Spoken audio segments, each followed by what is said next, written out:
Kazakhstan से MBBS करने का सोच रहे हैं। क्या कजाकिस्तान से एमबीबीएस करने के बाद आपकी डिग्री इंडिया में वैलिड होगी या नहीं होगी? On the basis of religion आपको कोई तरीके की वहाँ पे प्रॉब्लम नहीं आती है। जो मिनिमम एलिजिबिलिटी क्राइटेरिया होता है वो क्वालिफाइंग मार्क्स का होता है नीट एग्जाम में। NMC guidelines are fulfilled by Kazakhstan और नॉट।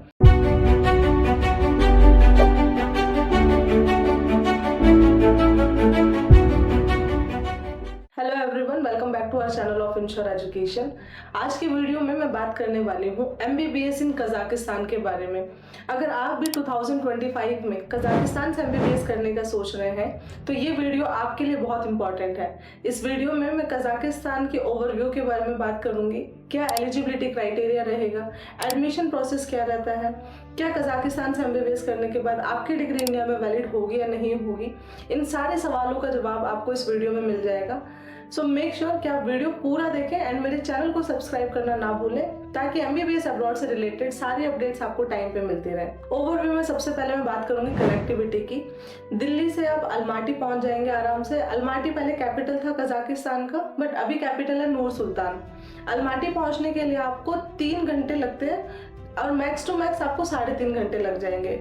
3.5 घंटे में आप दिल्ली टू अलमाटी पहुंच जाते हैं। एंड अलमाटी में ही बहुत सारी ऐसी मेडिकल यूनिवर्सिटीज़ हैं जो कि टॉप रैंक यूनिवर्सिटीज़ हैं। आप किसी भी यूनिवर्सिटी में एडमिशन ले सकते हैं। और अगर आप कोई ऐसी यूनिवर्सिटी में जा रहे हैं जो कि अलमाटी से दूर है तो आपको कनेक्टिंग फ्लाइट्स मिल जाती हैं। ट्रांसपोर्टेशन की बहुत अच्छी फैसिलिटी है, आप आराम से किसी भी यूनिवर्सिटी में पहुँच सकते हैं। अलमाटी जाने के लिए आपको एयर अस्ताना मिल जाती है, उज़्बेकिस्तान एयरलाइंस मिल जाती हैं, इंडिगो मिल जाती है। बहुत सारी फ्लाइट्स के ऑप्शन होते हैं और वीक में हर दिन आपको अलमाटी जाने के लिए फ्लाइट मिल जाएगी। बहुत अच्छी अवेलेबिलिटी है। और अगर आप प्राइस की बात करेंगे तो प्राइस भी बहुत रीजनेबल है।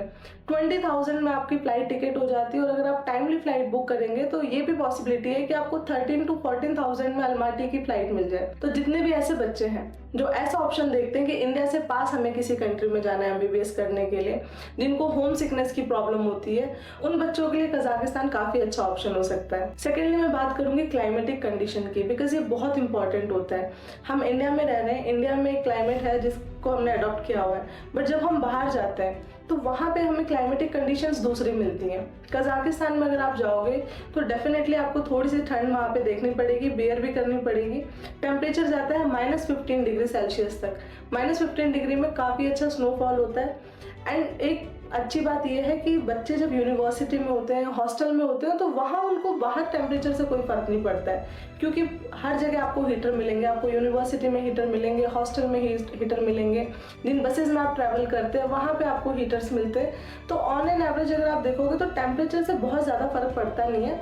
बट ये जब आप अपने हॉस्टल से यूनिवर्सिटी ट्रैवल करेंगे, जहाँ पे भी वॉकिंग डिस्टेंस आता है, ठंड के टाइम पे उधर थोड़ा सा आपको स्नोफॉल मिलती है, थोड़ा सा ठंड आपको बेयर करना पड़ता है। बट 1 साल बाद अपनी बॉडी उसको अडॉप्ट कर लेती है, तो वहाँ पे भी आपको अच्छा लगता है। नेक्स्ट पॉइंट आता है करेंसी का। कजाकिस्तान में जो करेंसी चलती है वो है कजाकिस्तानी टेंगे। अगर आप इंडियन रुपीज से कंपेयर करेंगे टेंगे को, तो इंडियन रुपीज स्ट्रॉन्ग है as compared to tenge. 1 Indian rupees is equals to almost 6 tenge. But जब आप कजाकिस्तान में होते हो और अगर आप कोई भी एक आइटम खरीदते हो तो उसका अमाउंट थोड़ा ज़्यादा होता है। तो अगर आप देखोगे तो जो प्राइस में आपको इंडिया में आइटम्स मिलते हैं, ऑलमोस्ट सेम प्राइस में आपको वहाँ पे आइटम मिलेंगे। तो कोई आपकी लिविंग कंडीशंस में ज़्यादा फर्क पड़ता नहीं है, because currency is almost equivalent. तो ये भी बच्चों को एक एडवांटेज मिलता है कि आप अपनी ही करेंसी के बराबर वाली कंट्री में जा रहे हैं, तो आपका जो एक्सपेंस होता है वो बहुत ज़्यादा नहीं होता है। नेक्स्ट पॉइंट आता है लैंग्वेज का। अगर आप कजाकिस्तान जा रहे हैं तो वहाँ पे आपको कजाक लैंग्वेज बोलने वाले लोग ही मिलेंगे, जो कि वहाँ की लोकल लैंग्वेज है। एंड सेकेंडरी लैंग्वेज जो वहाँ पे बोली जाती है वो रशियन होती है।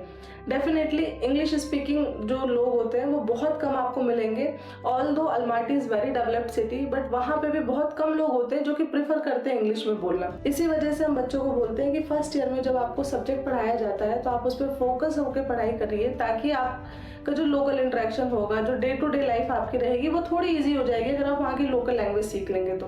रिलीजन की अगर मैं बात करूँ तो कंट्री इस्लामिक कंट्री है, but yes on the basis of religion there is no discrimination. Developed country है, अल्माटी की मैं बात करूँ तो डेवलप्ड सिटी है, आपको वहाँ जाके पता ही नहीं चलेगा कौन इंसान किस रिलीजन का है, और किसी को वहाँ पे किसी से ज़्यादा मतलब होता नहीं है, ना कोई किसी को एज अ डिस्क्रिमिनेट करने की नज़रों से देखता है, जो कि इंडिया में बहुत ज़्यादा चीज़ें चलती हैं। सो इस चीज़ से भी आपको टेंशन फ्री रहना है। On the basis of religion आपको कोई तरीके की वहाँ पे प्रॉब्लम नहीं आती है। So as a whole Kazakhstan काफ़ी अच्छा ऑप्शन है इंडियन स्टूडेंट्स के लिए। एंड उसमें भी अल्माटी में अगर आप जाते हैं तो अल्माटी में आपको काफ़ी अच्छे ऑप्शंस मिल जाएंगे कॉलेजेस के। सेकंड बात आती है एलिजिबिलिटी क्राइटेरिया की। एलिजिबिलिटी क्राइटेरिया में 3 पॉइंट है।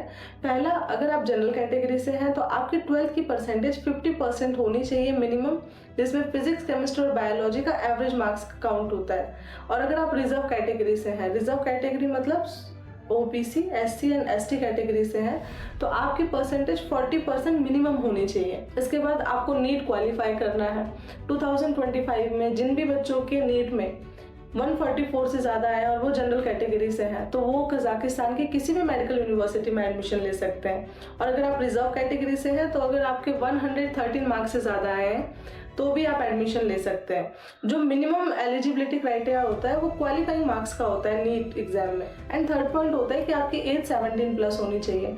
अगर आपने ये तीनों ही पॉइंट फुलफिल कर दिए तो आप कजाकिस्तान की किसी भी मेडिकल यूनिवर्सिटी से MBBS कर सकते हैं। Now coming to the admission process.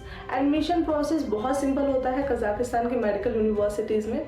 कुछ यूनिवर्सिटीज़ ऐसी हैं जो कि ऑनलाइन एग्जाम कंडक्ट करवाती हैं, जिसमें बच्चों को घर बैठ के ऑनलाइन एग्जाम देना पड़ता है। कॉलेज की तरफ से लिंक आता है, उसमें सब्जेक्ट्स आते हैं बहुत सारे, उन सब्जेक्ट्स का आप एग्जाम क्लियर कर लोगे, ऑन द स्पॉट रिजल्ट आ जाता है एंड एग्जाम के बेसिस पे आपका एडमिशन लेटर रिलीज होता है।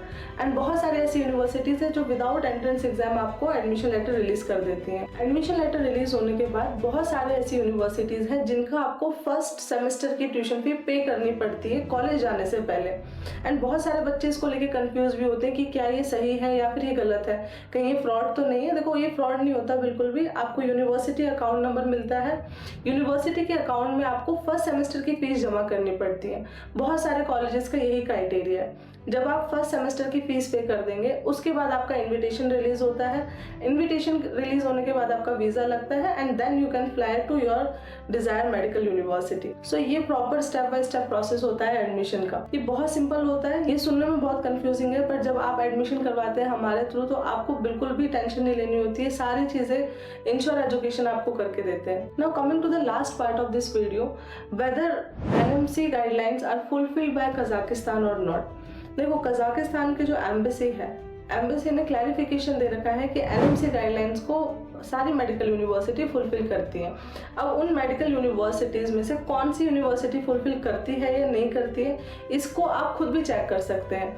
आप WHO की वेबसाइट पे जाइए, वहाँ पे यूनिवर्सिटी का नाम लिखिए। अगर वो यूनिवर्सिटी WHO लिस्टेड होगी तो वो यूनिवर्सिटी वहाँ पे शो हो जाएगी। तो ये बच्चों के पास ही ऑप्शन है कि आप खुद चेक कर सकते हैं, आपको किसी के ट्रैप में आना ही नहीं है।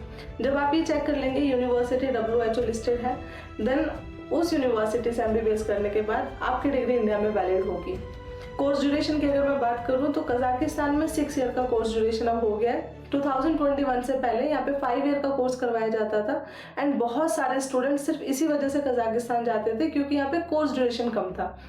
बट NMC की गाइडलाइंस के बाद अब हर कंट्री में आपको 6 ईयर का कोर्स मिलेगा, जहाँ पे 5 ईयर कोर्स होता है प्लस 1 ईयर इंटर्नशिप आपको करनी पड़ेगी सेम कंट्री से। इंग्लिश मीडियम यूनिवर्सिटीज़ हैं यहाँ पे, काफ़ी पुरानी यूनिवर्सिटीज़ है, मोर देन 90 ईयर्स का भी एक्सपीरियंस है बहुत सारी यूनिवर्सिटीज़ के पास। एंड जो लास्ट पॉइंट है NMC का वो ये है कि आपको कजाकिस्तान में एज अ डॉक्टर प्रैक्टिस करने का लाइसेंस लेना पड़ेगा।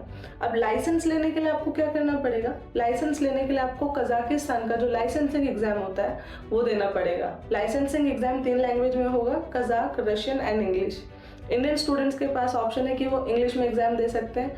इंग्लिश रहेगी तो आराम से एग्जाम दे लेंगे क्योंकि 19 सब्जेक्ट जो पढ़ाए जाएंगे उनमें से ही आपका एग्जाम होगा।